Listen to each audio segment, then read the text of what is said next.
Today I would like to start a new one. Okay, structures are very important to make your language effective, or important or necessary. We can say structure is very necessary. Without structure you can't speak English. देखिए क्या रहता है, जो नियम के साथ जो बोला जाता है, या नियम बोलने का जो नियम है, उसको ही स्ट्रक्चर कहते हैं। स्ट्रक्चर कोई अलग से नहीं है। अगर मान लो मैंने कहा कि प्रेजेंट सिंपल टेंस जो होता है वो subject plus first form of the verb होता है, ये भी तो स्ट्रक्चर ही है।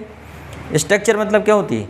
संरचना होता है ना, कि किसी भी वाक्य को कैसे बोला जाए, उसकी एक व्यवस्थित संरचना को ही स्ट्रक्चर कहते हैं। ठीक है, तो ये तो बड़ी कॉमन सी बात है कि हम लोग टेंस सेंस तो पढ़ते रहते हैं। जब आपसे कहते हैं कि डेली रूटीन बोलिए, तो आपकी टेंस की प्रैक्टिस इस प्रकार से हो जाती है। ठीक है, अब जैसे मैंने कहा लेट, अलाउ या परमिट,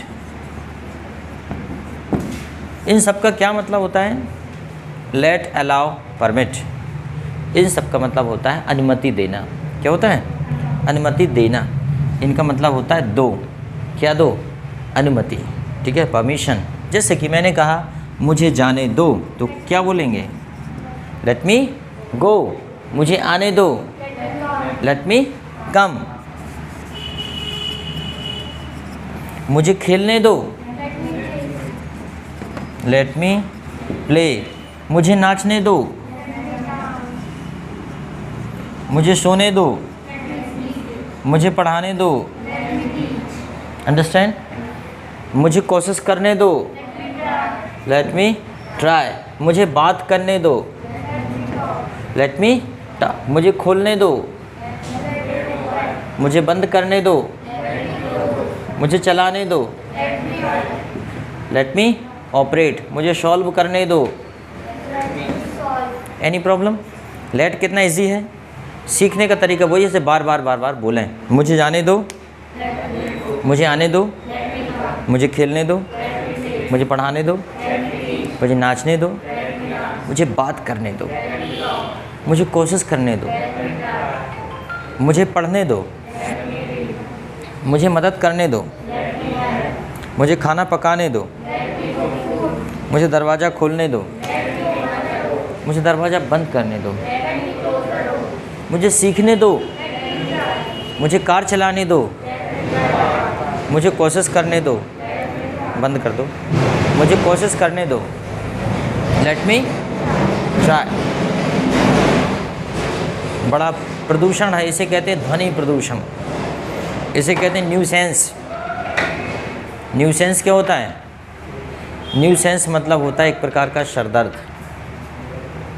ठीक है, समझ में आ गया? लेट। अलाउ का प्रयोग भी करेंगे तो भी हम वही प्रयोग करेंगे। जैसे मैंने कहा मुझे जाने दो, allow me to go,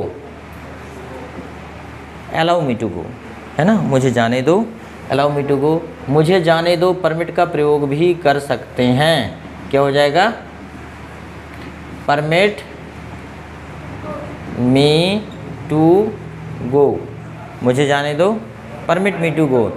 allow, permit या लेट का प्रयोग कर सकते हैं। समझ में आया? चलो आगे देखते हैं और इसी को, कि अगर इसमें मी के स्थान पर आप चेंज कर दो, आप प्रोनाउन चेंज कर दो, तो क्या होगा? उसे जाने दो, तो क्या हो जाएगा? Late him go. उसे जाने दो लड़की को, लेट हर गो। उन्हें जाने दो, हमें जाने दो, लेट अस गो। ठीक है, हमें बात करने दो, लेट अस टॉक। ठीक है, उसे जाने दो, लेट इट गो। मान लो कोई जानवर है, नॉन लिविंग जानवर को हम बोलते हैं ना, जैसे कुत्ता बिल्ली कोई भी, तो उसे क्या बोलेंगे? Let it go. Any problem? इस प्रकार अगर आपने एफर्मेटिव बना लिया तो फिर नेगेटिव भी बना सकते हैं इसका। जैसे कि हमने कहा उसे मत जाने दो, तो क्या हो जाएगा? Don't let him go. उसे मत जाने दो, don't allow him to go. Permit के साथ उसे मत जाने दो, don't permit him to go. Any problem? कोई दिक्कत? ठीक। जैसे मैंने कहा मैं तुम्हें जाने दूंगा, तो क्या बोलूँगा मैं? I will let you go, I will let you go. मैं ये भी बोल सकता हूँ I will allow you to go, I shall permit you to go. Understand? I will, I के साथ शैल लगा सकते हो, लेकिन स्पोकन इंग्लिश में चलता है। मुझे पढ़ने दो, लेट मी रीड, ठीक है। मुझे बोलने दो, लेट मी स्पीक। मुझे पूरा करने दो, लेट मी कंप्लीट। होता है कि नहीं? जब आप डिबेट करते हो, कोई आपको नहीं बोलने दे रहा है, तो आपको अपना पॉइंट कंप्लीट करना है, तो आप क्या बोलोगे? Let me complete my point.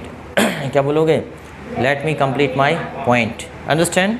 चलो लेट को ख़त्म कर